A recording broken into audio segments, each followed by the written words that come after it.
Hey, what's going on, beautiful royal family? All praises to the Most High God of Israel. All praises. So I dropped a post this morning that was from Queen Carly, and I absolutely agree with her. This is definitely a time for prayer. All of us need to be in our prayer chambers, praying for our salvation, praying for our nation, praying for protection from the evil that is taking place. Do y'all understand what's happening today? So before we do anything, we're going to make sure that we give the Father his. Father, all praises to you. Father, thank you so much. Thank you. But Father, right now, as this family, the royal family, we are asking and begging, Father, for your protection in all of this that is going on, Father. Collectively, we are all praying for your protection. Father, we need you, and please send our King for our salvation.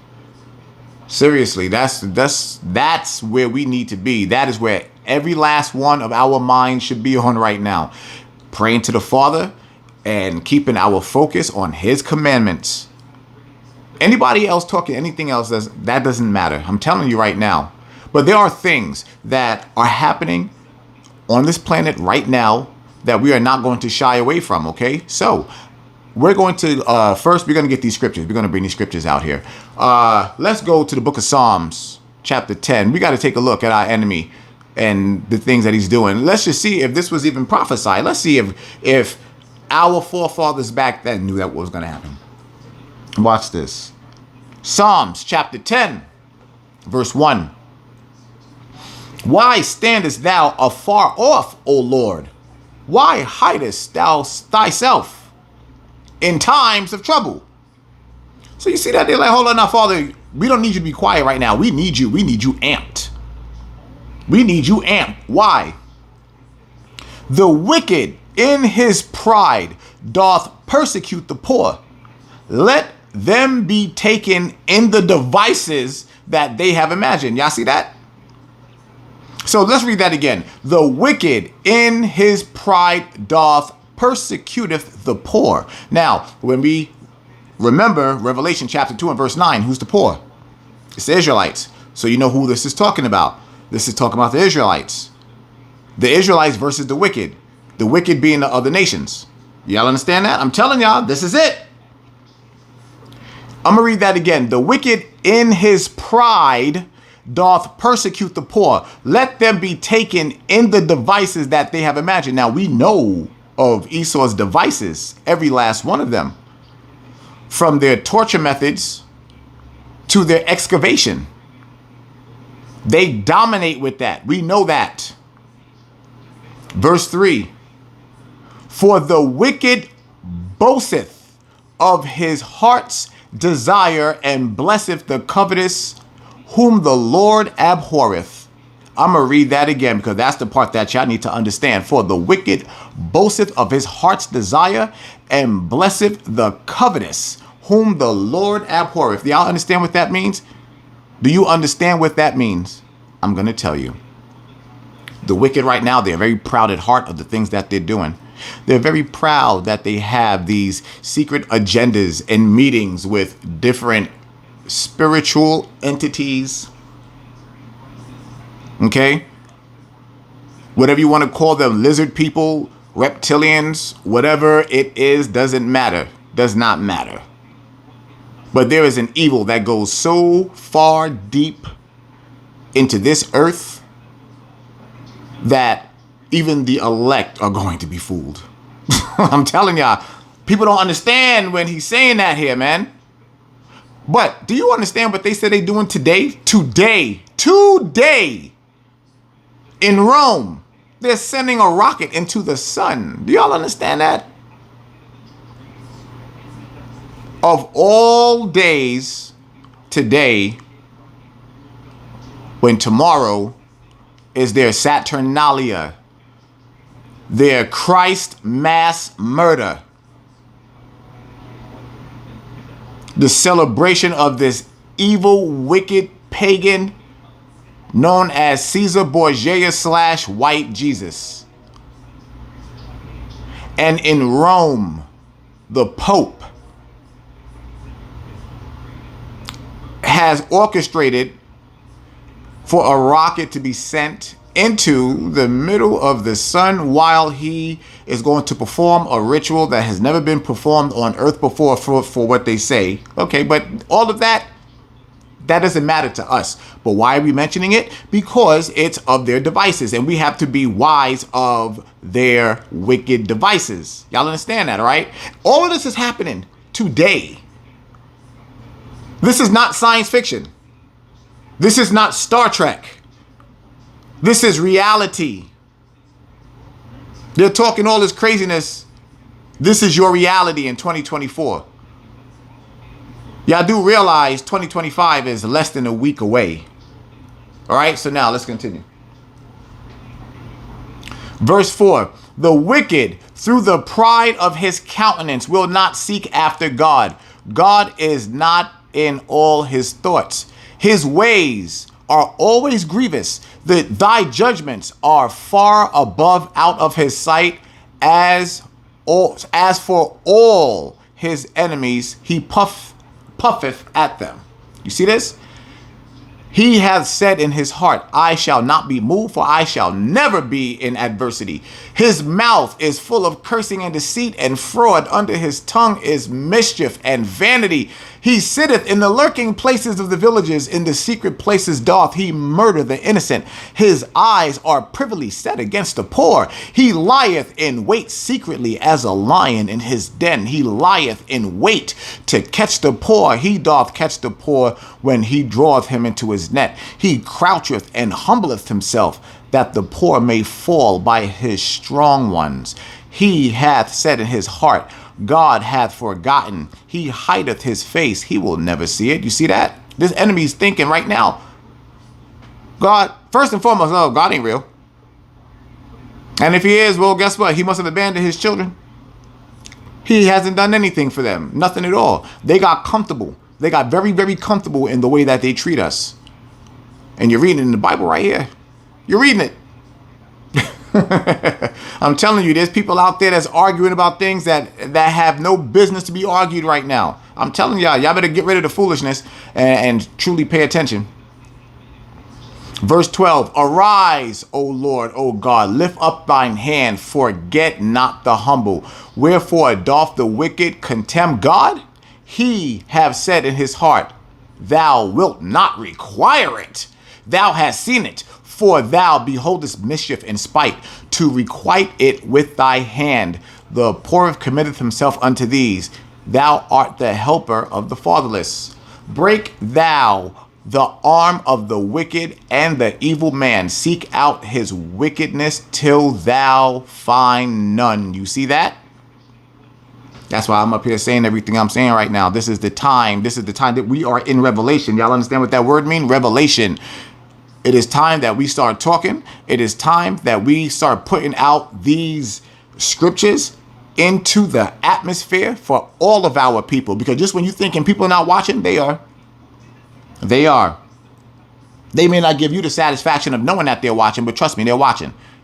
There is a fear that's going across this planet right now that people are like, oh my goodness gracious. Trust me when I tell you the Christian is questioning everything about his pastor right now. And they are looking towards these brothers that have the information. And God set us up. And that's why in these days we cannot be quiet. We cannot be silent. God gave us our days to rest. And right now, these are not the times to rest at all. These are the times that we have to be in front of the people and showing them all of the evil that this world has to offer. We just read it. We just read it. So now with that there, we got to have a little history lesson because y'all got to remember that this is for you. This is for you, you beautiful Israelite. Remember, all we have to do is read Deuteronomy chapter 28, 15 through 68 for everybody to identify that that's us, right? But this is not about identification now. This is about us already knowing who we are. So now we have to get back to our Father. We have to get back to him. And we're going to take a history lesson because remember what the Father said. He said, don't ever forget the days of old. Don't forget the days of old. You have a memory. You have a memory. Now, those memories, believe it or not, we don't have the access to the memories of our past lives. But God gave us a record. You know what it's called? It's called history, and it's called the Bible. In the spirit, we remember everything. Now, I'm going to read this. Because remember, we are already in the hand of our enemy. So now that we are in the hand of our enemy and we have a memory, let's start thinking about some of these things. Watch this. Let's go to Psalms chapter 137, the book of Psalms chapter 137. And y'all can tell that I have been in the book of Psalms here recently. Why? Because these are the songs of our ancestors. These were the cries that came from their heart about our destruction, the monstrosity that we're living in today, because we were once kings, queens, princes, and princesses, the true gods of this planet, and we are no longer. But our redemption and salvation is on its way. Here we go. Psalm chapter 137, verse 1. By the rivers of Babylon, there we sat down. Yea, we wept. We cried. Yea, we wept when we remembered Zion. You see that? When we remember Zion. And you have these elitist bastards out there with our identities. Revelation chapter 2 and verse 9. Again, claiming to be us. Stole our identities. We hanged our harps upon the willows in the midst thereof. We hung our harps. Now, we all know what the harp is for. The harp is to bring joy, that great sound from the harp. Now, what happened? We were taken into slavery. We were captured by our enemies, sent off, scattered all over the world. And so what happened? They said we took our harps and we hung them. Now, y'all got to understand something. They're not talking about physical harps. They're talking about their voices. Our ancestors understood exactly what they were, the musical notes of the Father. Nobody can ever touch us in singing. Nobody. We are God's jewels. You got to understand that, man. I'm going to read that again. We hanged our harps upon the willows in the midst thereof. Why is it mentioned the willows? Now, when you go all throughout North Carolina, South Carolina, Florida, all of the murky areas, those willow trees and everything, they dominate those areas.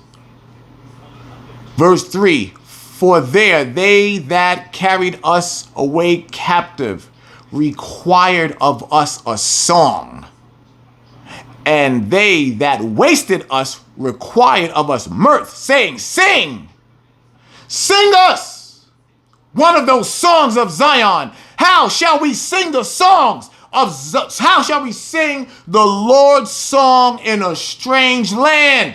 Come on, man. If I forget thee, O Jerusalem, let my right hand forget her cunning. That was us. That was our people. Being like, man, listen, yo, they took us on these slave ships and these niggas want us to sing. These niggas want us to sing. And I got to understand, yo, we was on them. Remember, we were kings, queens, princes, and princesses. But now we were in disgrace, and we're still in disgrace here to this very, very day. But you got to think about it, man. We were sitting on them shores like, yo, we got to sing for these niggas, man. We got to sing. We got to sing. Sing that song, nigger. There was a song that we sang. Oh, baby, there was a song that we sang. And guess what? That song was the song of our ancestors. This song, I showed this before. I've showed this years ago. So hopefully your memories are going to serve you well. But there's a song, one in particular, that our people know. We don't even know how we know this song. We just know when we hear this one song right here that everything is gonna be okay. 3, 2, and 1. Swing low, sweet chariot,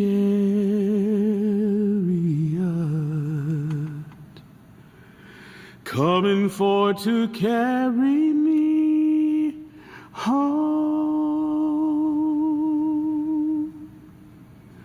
Swing low, sweet chariot,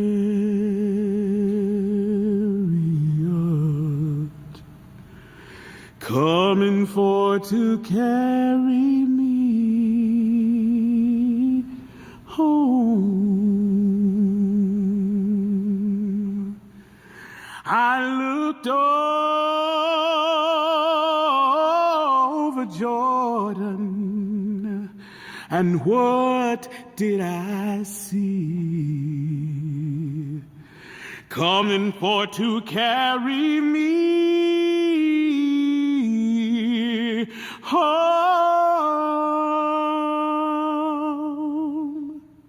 I saw a band of angels coming after me, coming for to carry me home. And that's why I sing, swing low, sweet chariot,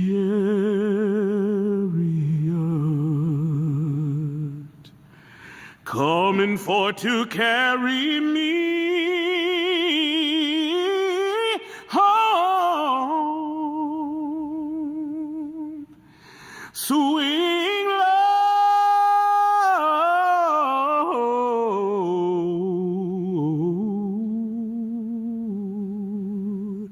sweet chariot,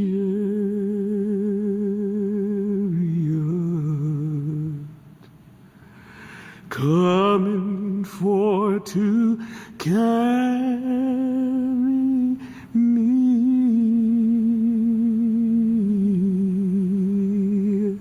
home.